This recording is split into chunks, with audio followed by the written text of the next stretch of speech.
Et yo tout le monde, et j'ai envie de vous dire enfin, ce soir, le Barça s'impose 2 buts à 0 à la Juve, et avec la manière, ça faisait combien de temps qu'on attendait ça? C'était pas un Barça champagne de gala, tout n'était pas parfait, mais j'ai vu du jeu, une équipe soudée, du pressing, et honnêtement, Pjanic, voilà, pour moi, il mérite sa place de titulaire. Tous les joueurs du Barça ont bien joué, même Roberto.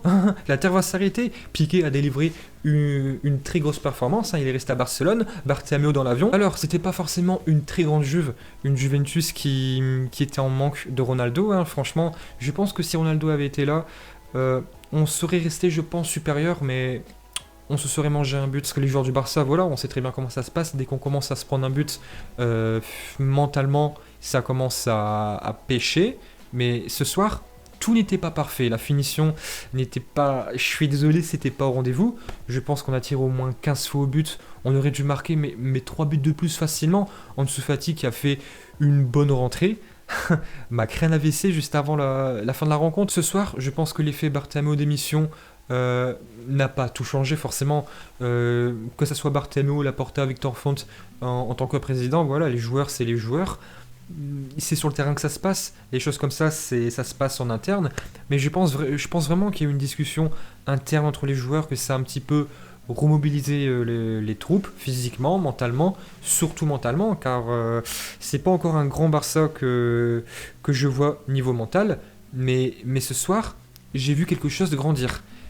J'ai vu vraiment un très beau jeu. Et honnêtement, quand j'ai vu la composition, j'ai eu des petits doutes, hein. Roberto qui a fait un bon match, voilà. Roberto, je le tacle beaucoup. C'est normal, quand il va faire de la merde, je vais le dire.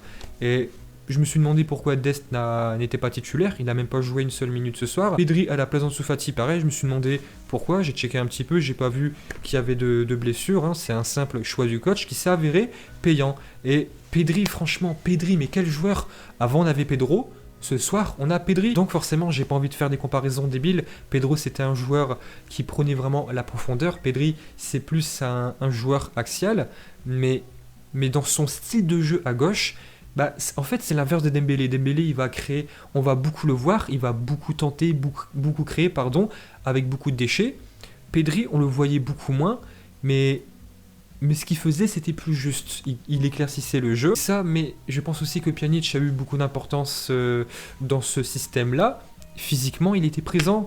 Et c'était une bonne association entre De Jong et Pjanic. Après, De Jong est passé en deuxième mi-temps. De Jong est passé à côté de l'Anglais en tant que défenseur central, vu qu'Araujo est sorti blessé. Je ne sais pas encore combien de temps si c'est une grosse blessure ou pas. J'espère vraiment que c'est anodin. Griezmann, pareil, je vais pas dire non plus qu'il a fait une très grosse performance, un très gros match, mais mentalement, j'espère vraiment que ça va lui permettre de se rebooster. De toute façon, Coutinho est blessé pendant 3 semaines, maintenant 2 semaines et demie, et je pense que Griezmann, mentalement, il a pu se reconstruire, car il a été un petit peu détruit ces dernières semaines. C'était super compliqué, il s'est fait, allez, je vais pas dire traiter, mais traîner dans la boue de toutes les manières, que ce soit par les supporters, les chaînes de télévision, les journaux, mais il a été utile. Il n'a pas marqué, il a fait tout de suite, dès la 5e minute, je pense, un poteau, une barre, je sais plus. Vers la 75e minute aussi, il a tiré juste à côté du but, une très belle combinaison avec Messi. Donc ok, il n'a pas marqué, mais j'ai vu utile, que ça soit dans le pressing, mentalement, physiquement, dans la construction en fait. C'était pas parfait, mais je pense vraiment que s'il continue comme ça, on peut avoir vraiment un très gros Griezmann. Ousmane Dembélé. Alors, je me suis beaucoup moqué de lui à juste titre, hein. Je pense que vous serez tous d'accord avec moi, qui nous a beaucoup frustrés, très énervés. Ce soir, tout n'était pas parfait pour lui. Son manque de finition est encore flagrante, hein. C'est pas encore pour moi un joueur fini, mais le peu de finition qu'il va avoir, c'est un vrai bordel. Dembélé, c'est un vrai fouteur de merde, positivement pour nous, heureusement. Et le voir à ce niveau-là, ça me fait super plaisir, comme tous les joueurs français de ce soir. L'anglais aussi a bien tenu la baraque, et j'ai eu un petit peu peur qu'il se faisait manger, car son classico n'a pas été d'un gros niveau.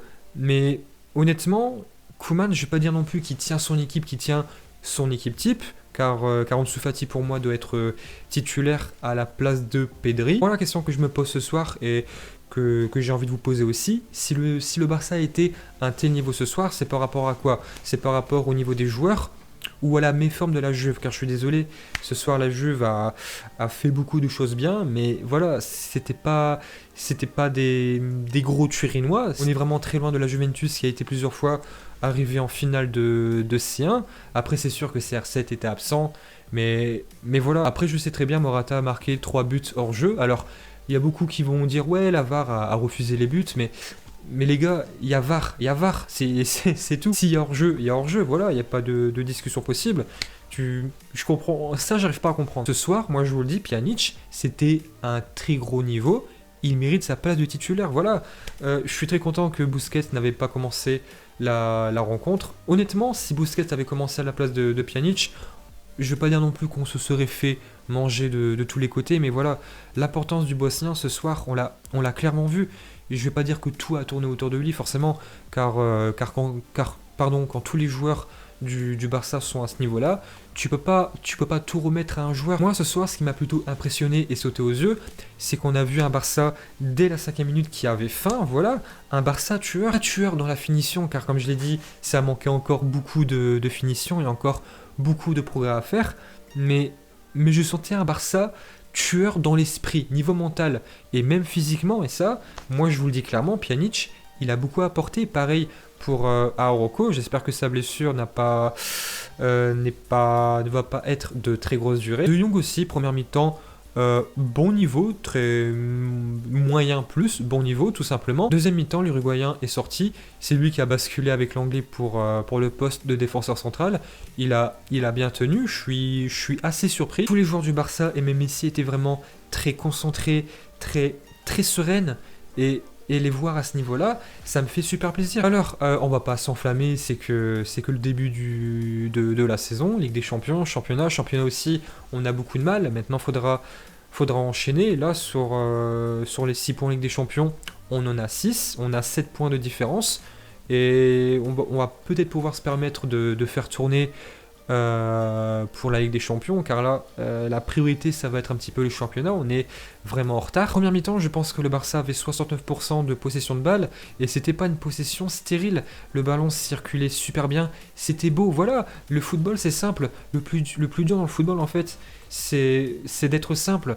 Et ce soir, le Barça ne l'a pas fait non plus parfaitement, mais très sereine. Et c'est ça qui m'a plutôt impressionné ce soir, car le Barça, depuis très longtemps, n'est pas serein. Je rappelle quand même que ce soir, on était en déplacement à la Juve, et ça faisait très longtemps que je n'avais pas vu un Barça à ce niveau-là à l'extérieur, surtout niveau possession, niveau sérénité. Après, ce qui m'a plutôt énervé, frustré, et je pense que pour vous tous c'est pareil, c'est le manque de finition. Ce soir, le Barça aurait dû marquer minimum 5 buts. Griezmann a gâché, Dembélé pareil, Ansu Fati, Messi, ce soir, tout le monde a gâché. Donc là, forcément, on gagne 2 buts à 0, donc il n'y a pas vraiment d'importance.